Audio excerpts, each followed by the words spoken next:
Se tem duas verdades no mundo, é que depois criaram o OnlyFans, não tem mais pessoa vendendo bolo de pote e também não tem mais empresa ali com vaga de Dev Júnior, né? Parece que é só de pleno pra cima. Então ninguém quer ser Dev Júnior. Felipão, acabou as vagas para Dev Júnior, as empresas não querem mais contratar Dev Júnior. Então como que eu sei que eu não sou mais um Dev Júnior? Como é que eu sei que eu já sou ali uma pessoa plena e sênior? Então, nesse vídeo aqui, eu vou te falar como é que funciona, né, o mercado e também te dizer quando que você sabe que você já está pronto para pegar as vagas de pleno. Bom, tem a resposta curta e tem a resposta longa. A resposta curta eu já vou te entregar de cara para você não se sentir enrolado aqui. A partir do momento que alguém vai lá e te nomeia tal qual ali a tábua redonda, eu declaro ali um dev pleno. E aí, se alguém está te pagando e reconhecendo isso em você, você já pode se considerar pleno a partir desse momento e até mesmo colocar ali o seu currículo à prova para outras vagas pleno. Você vai ver que vai ser bem mais fácil.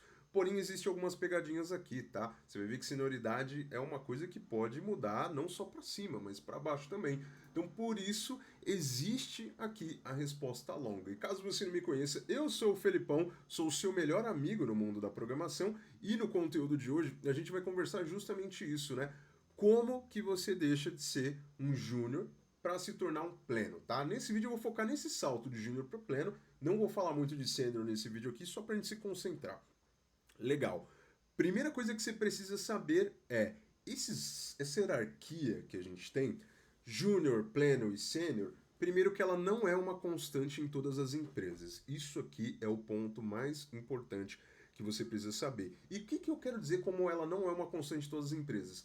Primeiro que nem todas as empresas seguem esse ponto de hierarquia 1, 2, 3 de júnior, pleno e sênior, mas algumas empresas elas seguem ramificações disso. Então, às vezes, você vai ter empresas que tem júnior nível 1, 2 e 3, pleno nível 1, 2 e 3, sênior nível 1, 2 e 3. E aí, em alguns lugares, o sênior pode ir para tech lead, e em outros lugares, o sênior, o caminho dele ali é um profissional de produto, ou um coordenador, ou um diretor. Então, varia muito de empresa para empresa. Então, primeira coisa que você vai acabar notando, e guarda essa palavra, é que isso de senioridade, ela varia muito com o contexto. E isso aqui é a primeira coisa que você deveria saber. Outra coisa também que é importante de você saber sobre o mercado é que a régua de júnior para pleno, ela varia de empresa para empresa. Então, muitas vezes, um profissional que pode ser considerado pleno em uma empresa pode ir para outra empresa e ser considerado júnior. Inclusive, eu já vi uma coisa que talvez para você possa soar bizarro, mas aí eu vou te explicar o que. Eu já vi um profissional sênior fazer entrevista para um lugar que eu trabalhava e ele ser considerado como um júnior. E aí você vai falar, mas como isso, Felipão? Como que o cara é sênior, trabalhava com programação lá há mais de 7 anos e aí foi fazer entrevista com o seu tech lead e foi considerado júnior? Olha aí, isso aqui é importante para a gente conseguir decifrar essa parte aqui. Então, uma coisa que você precisa entender é que a senioridade ela está muito ligada ao contexto. Então, nesse caso em específico, a gente tinha uma pessoa, e isso aqui é normal de acontecer com alguém que trabalha anos no mesmo lugar, que ela era especialista nos sistemas daquela empresa, nos padrões daquela empresa e em coisas que só existiam naquela empresa. Você vai ver que toda empresa acaba tendo suas metodologias próprias. E quando é uma empresa que ela é muito focada ali num projeto pessoal, ou num sistema que só existe lá, ou em alguns padrões que a galera só criou lá, que são as Golden Rules, que por si só daria outro vídeo, afinal o pessoal acha que só existe Clean Architecture, ou N-Layers, MVC, mas tem várias outras coisas aí no meio. Então, às vezes aquela pessoa ela tá muito nichada ali, ela tá muito focada nos projetos dali. E ali ela faz chover e acontecer, ela sabe os processos, sabe as brechas, sabe as regras de negócio, sabe sobre aquele nicho. Então, o conhecimento que você tem daquela área de negócio também é importante para sua senioridade. E aí o que aconteceu? Essa pessoa ela foi fazer entrevista com o meu tech lead. Na época deu um auê, porque ao invés da pessoa ela ir lá e conversar com o recrutador, ela foi no WhatsApp do meu tech lead e ele não teve, vamos dizer assim, as papas na língua ali de falar, ó, aqui você para mim é um júnior, no máximo, então não tem como você pedir um salário de sênior. A pessoa ficou ofendida, deu um olhei e tudo mais, mas aí eu fui perguntar para ele, né? E aí eu entendi com calma. Então o que aconteceu? Essa pessoa, ela tinha um contexto e um conhecimento de nicho muito específico daquele lugar. Mas naquele lugar que essa pessoa trabalhava, eles mal usavam PO, ao que deixou a entender. Os sistemas eram um sistema que só existia naquele lugar, naquela empresa, e as ferramentas que ele mexia não eram ferramentas ali de mercado, né? Então, assim, ele tinha um comportamento e uma postura profissional mais ou menos, porque era uma pessoa muito arrogante, e o conhecimento técnico também era um conhecimento técnico que só resolvia alguns problemas, provavelmente do dia a dia dele. Então isso, quando ele voltou para o mercado, fez ele ser considerado como um júnior.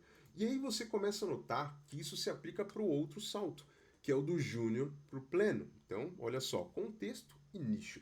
Então, o que é esperado de um profissional júnior e um profissional pleno? Vamos focar nesse salto aqui.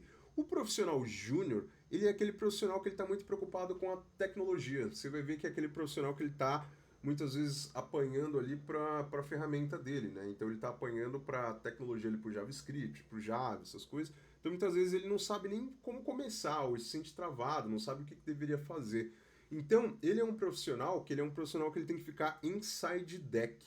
Felipão, não conheço esse termo side deck, né? Bom, side deck é um termo que a gente não usa muito aqui no Brasil, mas o termo side deck, ele basicamente vem daqueles... Tinha umas motos americanas que você vai ver alguma figura, já vi isso em algum filme, que tem a moto, e aí do lado tem tipo um carrinho que outra pessoa tá levando ali, aquilo é um side deck, né? Então, o profissional side deck é aquele profissional que ele sempre precisa ficar ao lado de outro profissional. E não é só por conta de linguagem de programação, é justamente também pela independência que essa pessoa tem. Guarda essa palavrinha aí. Então a gente tem contexto, nicho e independência aqui. Então, essa pessoa, ela muitas vezes não vai saber tomar as melhores decisões. Por quê? Porque ela não tem bagagem para isso. Para ela, ela vai apanhar para a ferramenta dela, que no caso o martelo dessa pessoa seria a linguagem de programação ou o conjunto de ferramentas que ela está usando, ou ela não vai saber se questionar se por mais que aquilo funcione, se aquilo é o melhor ou não. Então, ela está muito mais preocupada em tecnologia como um fim e não como meio. Você vai ver que quem está começando dá um preciosismo muito grande para a linguagem de programação. Ao mesmo tempo que alguém que já está há mais tempo no mercado, você acaba vendo que a linguagem de programação ela é quase que uma parte, assim. É quase tipo 30% do que é de fato ser um desenvolvedor. Tem mais coisas. Daria para fazer só um vídeo, né, do que você precisa saber para ser um desenvolvedor. Se você quiser ver esse vídeo, comenta aqui embaixo. Então, o que você acaba vendo? Esse profissional que ele está em estado de side deck, ele é um profissional que ele precisa ser monitorado praticamente ali por uma outra pessoa, seja um profissional mais pleno ou seja um profissional mais sênior. Por quê? Essa pessoa ela precisa ser direcionada muitas vezes. Então você vai encontrar profissionais júniores que são muito bons, que eles são desenrolados, que eles conseguem fazer as coisas, mas eles não conseguem se questionar se aquela é a melhor decisão. Então, como que você começa a perceber? Inclusive, conversando numa entrevista técnica, é possível de perceber isso. Então, você vai ver que a pessoa ela tem algumas coisas que são enviesadas, ela não tem ainda uma linha de pensamento próprio. Ela sabe repetir ou copiar algumas coisas que ela viu muito. Então, você vai ver que a pessoa não sabe falar quando é um melhor cenário para um microserviço ou um monolito. Então, você vai ver a pessoa com visões de pensamento bem rasa, tecnicamente. Então, a pessoa ela geralmente vai falar: ah, o melhor cenário é tudo em microserviço e tudo em Clean Architecture. Mas a pessoa não está levando em consideração o quê? Ela não está levando em consideração que quebrar tudo em microserviço logo no começo tem um aumento de gerenciamento ali por conta dos custos, né? Você vai precisar gerenciar mais containers, vai precisar de outras ferramentas para isso, às vezes vai aumentar a complexidade. E se tudo está ali em Clean Architecture, muitas vezes coisas que não precisa, você vai ver que você tem um nível de dificuldade de manutenção. Então a pessoa não está se questionando. Isso que eu só questionei duas coisas, daria para questionar muito mais. Então a pessoa, para tudo que ela vê, né, todo prego para ela é um martelo.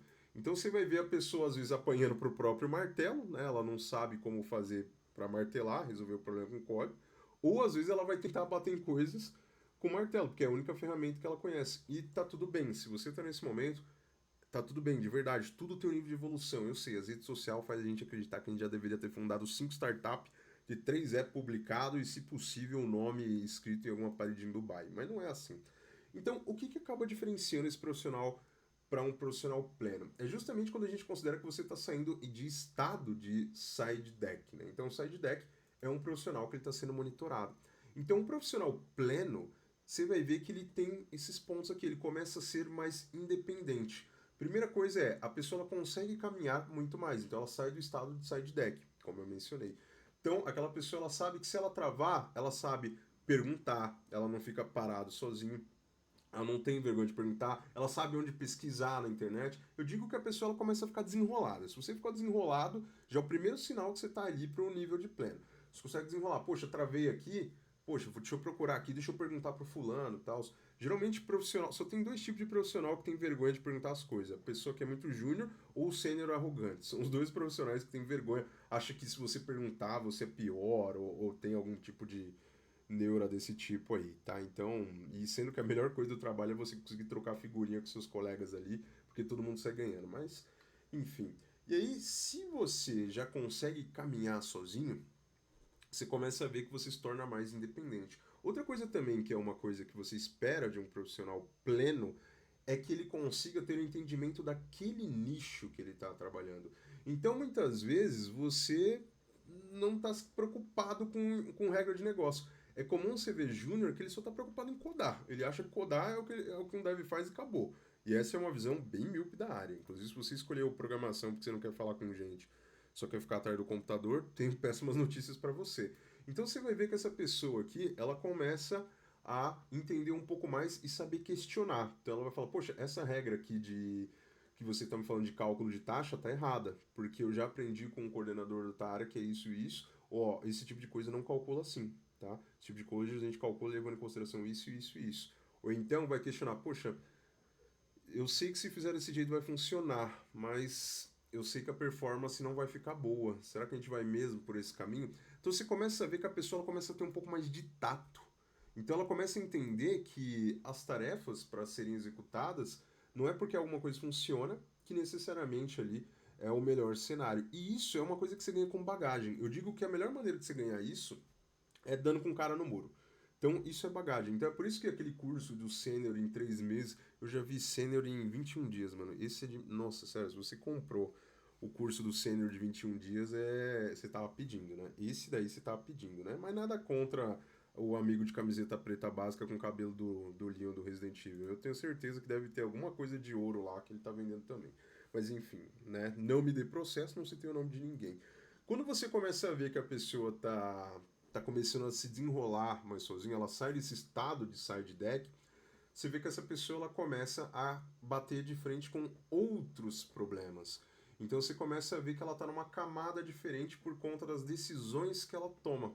Então você vai ver que não necessariamente ser um profissional pleno é saber mais frameworks, é saber mais linguagens de programação.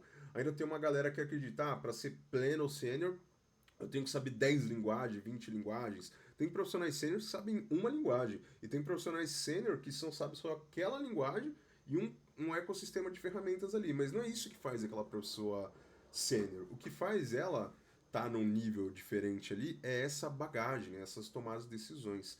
E aí, eu já conheci pessoas, porque aí você vem aquele questionamento, você fala, Felipão, você já conheceu pessoas que foram plenas direto? A pessoa nunca foi júnior? Pois é, eu passei pelo cenário júnior, pleno e sênior. Eu passei por esse cenário. Mas eu conheci pessoas, principalmente quando eu trabalhava em consultoria. Quando você trabalha em consultoria, tem um churn muito alto ali de pessoas que entram, saem, essas coisas. E eu conheci mais de uma pessoa que já entrou no nível pleno. E aí eu conversei com essas pessoas. Eu lembro que a primeira pessoa que eu conversei foi um colega de trabalho e ele falou: Ó, antes de eu estar aqui, eu tentava fazer jogo. Eu tentava ser um game dev, e aí a pessoa falou. E aí o que, que ele fez? Poxa, não tinha conteúdo de game dev aqui. É que hoje vocês estão mal acostumados, hoje tem YouTube, mas antigamente não tinha. E aí o que, que ele fazia? Percorria em fórum, caçava atrás de coisa. Então, ele, mesmo que ele quisesse, ele não tinha para quem perguntar. Então ele foi trabalhando esse sentido de ser independente. E uma outra coisa que ele trabalhou muito forte, que para mim foi uma coisa muito interessante, é que ele colocou na cabeça dele que o trabalho dele era vender o primeiro jogo dele. Ninguém contratou ele oficialmente para nada, mas ele colocou isso na cabeça. E aí o que, que ele fez? Marcou reunião com uma das poucas empresas que tinha de videogame no Brasil para tentar ser ouvido, essas coisas, foi em evento, marcou coisas. Então você começa a ver que a pessoa começa a ficar mais desenrolada. Mas aí você vê que não é por causa da linguagem de programação, porque mesmo ele tendo entrado direto como planner, ele assim, tinha júnior que tecnicamente saberia mais da linguagem que ele, se essa fosse a única medida. E spoiler, não é. Então, o que, que ele tinha? Bom, primeiro que ele tinha uma postura profissional muito diferente, ele já sabia ali se comportar no ambiente corporativo. Outra coisa também é que essa pessoa ela já tinha a capacidade de discernimento para falar, ó, isso aqui funciona, mas a performance talvez não fique da melhor, ou então saber questionar sobre aquele nicho. Então ele absorvia rápido as coisas do nicho. Então as regras de negócio para ele eram importantes. E aí você acaba percebendo nesse momento, é quando você tem esse estalo, eu diria que você acaba passando, isso aqui é quase um evento canônico da área, que é quando você tem o estalo de que a sua linguagem não é tudo para o mundo do desenvolvimento. Você começa a ver que a sua linguagem ela é um meio. Eu tinha um tech lead muito bom que ele falava, né? A linguagem de programação é só a lógica literalmente aplicada ali para você conversar com o computador, mas a lógica ainda é sua. Então, trabalhar esse sentido de lógica, de não só estar preocupado em fazer o código funcionar ou de dominar framework, mas de entender o que, que aquele negócio precisa, saber questionar, saber conversar com outras pessoas, que é uma habilidade em comum que eu reparei que essas pessoas que já começaram como pleno conseguiram. E aí vem a segunda pergunta, né? Mas como é que eu vou conseguir a vaga como pleno? Porque foi a primeira pergunta que eu fiz, né? Eu falei, tá, mas como que você conseguiu? Sendo que se no seu currículo tava lá Dev Júnior, como é que te contrataram para pleno? E aí é que tá. Essas pessoas não colocavam nível no currículo. Foi uma coisa que eu reparei. Então o que, que a pessoa fazia? Ela não colocava, ela colocava lá, né? No caso dessa pessoa, colocava, ó, Dev, e aí colocava lá, .NET. Né? Então eu trabalhei boa parte da minha vida com .NET. Então a pessoa colocava lá, Dev.NET. E aí, lembra que eu falei ali que isso depende muito do contexto? Então, cada empresa tem uma régua diferente do que ela considera júnior, pleno e sênior. Então, ele não veio se autodenominando ali júnior, ele deixou para a empresa decidir. Ele foi lá, fez o teste técnico e a empresa classificou ele como um dev pleno. Já viu aquele episódio lá do Dragon Ball? Tem uns brinquedos desse no parque que você vai lá e dá um soco, ele gera uma pontuação. Basicamente foi isso. O que que a pessoa fez? Ela foi lá e fez o teste técnico e o mercado falou: ó, dentro da nossa regra você está aqui, dentro daquela empresa. Teria empresas que provavelmente se ele fosse, ele ia estar, né, em outro nível. E aí você começa a ver que você colocar no seu currículo, isso é uma coisa que eu parei de fazer, que é não colocar no currículo ou no LinkedIn essas coisas, colocar, ah, eu sou júnior, pleno e sênior. Eu sei que muitas vezes a gente fala, não, eu vou colocar júnior já para a empresa não me cobrar, porque, ó, eu sou júnior, hein? Então não adianta tentar me cobrar como pleno que eu não vou dar conta, né? Então você acaba se resguardando, mas eu acabei percebendo com os anos que isso aí acaba sendo um tiro no pé, né? Por quê? Porque você meio que está colocando uma tag na sua testa, falando assim, olha, não sou tão bom assim. E tem muitas empresas que muitas vezes você entraria lá com o conhecimento que você tem, só que por conta de você ter colocado esse viés, que é o mesmo viés negativo que alguns profissionais de RH falam para você não usar aquele selo lá do que você está procurando emprego lá do LinkedIn, tem esse viés aí de você se autodenominar júnior. Então, uma das coisas que eu posso deixar de dica aqui é deixa aquela vaga te balizar. Né? Outra coisa que eu recomendo que você faça é que você comece a colocar mais a sua cara para bater no muro. Como assim, Felipão? Muitas coisas você vai ganhar com bagagem. Se você nunca fez um projeto real, se você está vendo só videoaula, pegando aquela dopamina que sempre vai dar certo, olha só, eu gravo videoaula também, e na videoaula sempre vai dar certo. Por quê? Porque aquilo já está ensaiado, já é coreografado. Então você tem a falsa sensação que você está fazendo um projeto que vai dar certo e ele vai, por mais que você tenha dificuldade, no final ele vai dar certo, mas alguém já determinou os passos e você só está seguindo. Agora, quando você se propõe a fazer um projeto de verdade, o que é um projeto de verdade? É jogar o chapéu do outro lado do muro e descobrir como buscar. Então não adianta você tentar fazer só projeto com que você, ah, eu aprendi a fazer uma API, e aí os seus projetos, só porque você aprendeu assim no curso, todos são Ctrl+C, Ctrl+V, só muda o tema. Não, a ideia é justamente você se desafiar. Tenta propositalmente, tenta fazer isso agora, tenta, por mais simples que seja, tenta fazer alguma coisa que você não sabe nem por onde começar. Por quê? Porque você vai ter que exercer essa outra habilidade que não tem a ver com codar. Que habilidade é essa? É saber aonde pesquisar, o que pesquisar. Até mesmo com o chat GPT, você vai ter que saber o que perguntar para ele. Então você vai ver que isso aí vai te tornando ali desenrolado. Eu diria que desenrolado. A partir do momento que você começar a ter essa habilidade de ser mais desenrolado, você vai ver que esse negócio de júnior e pleno ali, né, vai acabar não sendo uma barreira tão distante. E uma coisa que eu gostaria de deixar claro é que não se sinta ofendido se você for classificado de novo com uma outra empresa como júnior depois de você se considerar pleno. Eu já fui considerado sênior em ambientes e depois já voltei para pleno, mas estava tudo bem, porque aquilo eu era pleno naquele cenário. Então não tem apego a esses nomes de cargo. Inclusive, eu já voltei de pleno ali para sênior em outro ambiente, mas eu sabia que se eu voltasse para aquela empresa ali, eu ia ser considerado pleno. Mas não é porque, nossa, mas ué, você desaprendeu os frameworks, você desaprendeu as ferramentas, você desaprendeu a fazer lá a rotina no GitHub Actions, o que aconteceu? A diferença é que naquele nicho, para aquele conjunto específico de ferramentas, eu sei menos do que outras pessoas que estão no mercado. E é aí que vem o ponto, né, que você já deve ter ouvido falar na área financeira, que é da oferta e demanda. Então, quando a gente teve aquele boom ali, principalmente no momento pandêmico ali, de cursos e bootcamps, entre outras coisas ali, que faziam uma APIzinha, nossa, tinha vários cursos que faziam uma APIzinha. Então, o mercado ele exige mais. Por quê? Porque você tem a lei da oferta e demanda. Se a base agora é todo mundo saber fazer uma API, poxa, então a minha régua começa a partir daqui, ó, porque daqui tudo não é básico, quase todo mundo que está na área sabe. Então, você tem a lei da oferta e demanda. Não à toa que você via no momento pandêmico, ele chegou um momento que tinha empresa que contratar uma pessoa que, assim, às vezes nem sabia fazer uma API. Então, você tinha várias vagas que estavam ali preenchidas por conta de injeção de venture caps, entre outras coisas. Mas era o quê? Era a lei da oferta e demanda. O mercado queria inflar os times mais rápidos. Então você tinha pessoas que não eram tão qualificadas entrando. Então, o que você tem é isso, é a lei da oferta e demanda na prática. E, spoiler, isso também varia muito. Então, o que você pode fazer? Primeira coisa, parar de colocar no seu currículo, no seu LinkedIn, eu sou júnior. Não coloca essa tag no seu usuário. Deixa aquela empresa. Lembra do brinquedo, aquele brinquedo lá que você dá um soco lá naquele negocinho lá e ele gera uma pontuação. Deixa aquela empresa te classificar. Então, deixa aquela empresa te classificar. Coloca a sua cara a tapa. Se testa. E outra coisa também, tente ganhar nesse ambiente simulado de projetos pessoais ali. Tenta dar com a cara no muro, tenta fazer coisas fora da sua zona de conforto. Por mais piegas que isso possa parecer, mas fazer projetos que não precisam ser grandes, mas que são ousados, vão te tirar da zona de conforto. Felipão, não consigo fazer isso, Felipão. Eu tô. Toda vez que eu vejo uma videoaula, eu me sinto travado. Se você ainda está nesse problema do tutorial real, eu vou te deixar esse outro vídeo que vai estar aparecendo aqui para você pensar um pouco além ali e ver que talvez você não precise de outro tutorial. Você não precisa de outro curso. Talvez você precise tomar uma ação.